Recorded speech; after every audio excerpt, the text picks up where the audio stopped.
Medak BJP MP అభ్యర్థి రఘునందన్ రావు గెలుపుకై ఆందోళనలో జరుగుతున్న విజయోత్సవ ర్యాలీకి ప్రధానమంత్రి నరేంద్ర మోడీ విచ్చేస్తున్న సందర్భంగా విజయోత్సవ సభకు నర్సాపూర్ మున్సిపల్ 4వ వార్డు నుంచి భారీ సంఖ్యలో కార్యకర్తలు బయలుదేరి వెళ్లడం జరిగింది. ఈ కార్యక్రమంలో బీజేవైఎం నాయకులు వంశీగౌడ్ మాట్లాడుతూ ఈ విజయోత్సవ సభకు విచ్చేస్తున్న కార్యకర్తలకు మరియు ప్రజలకు పేరు పేరున ధన్యవాదాలు తెలియజేస్తూ మోడీ గారు చేస్తున్న అనేక సంక్షేమ కార్యక్రమాలకు ప్రజలు ముగ్ధులై మూడవసారి తప్పనిసరిగా నరేంద్ర మోడీని ప్రధానిగా చూడాలనుకుంటున్నారని, అదేవిధంగా రఘునందన్ రావుని భారీ మెజార్టీతో గెలిపించుకుంటామని తెలిపారు. ఈ కార్యక్రమంలో బీజేపీ నాయకులు 4వ వార్డు కౌన్సిలర్ ఎరకల్ యాదగిరి మాట్లాడుతూ కేంద్రంలో బీజేపీ ప్రభుత్వం జెండా ఎగరవేయడం ఖాయమని, రఘునందన్ రావును భారీ మెజార్టీతో గెలిపించుకుంటామని ధీమా వ్యక్తం చేశారు. ఈ కార్యక్రమంలో వారితో పాటు పలువురు బీజేపీ నాయకులు పాల్గొన్నారు.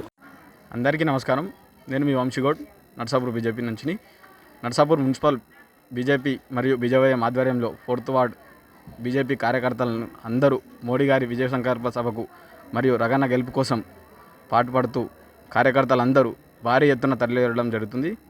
దీనికి ముఖ్య కారణం మన స్థానిక కౌన్సిలర్ ఎరకల్ యాదగిరి అన్న గారు చాలా భారీ ఎత్తున విజయవంతం చేయాలని కోరుకుంటూ, అందరికీ కొద్దిగా ఎండలో ఇబ్బంది అయినా కార్యకర్తలందరికీ కొద్దిగా మా తరపు నుంచి క్షమాపణ జరుపుకుంటున్నాం.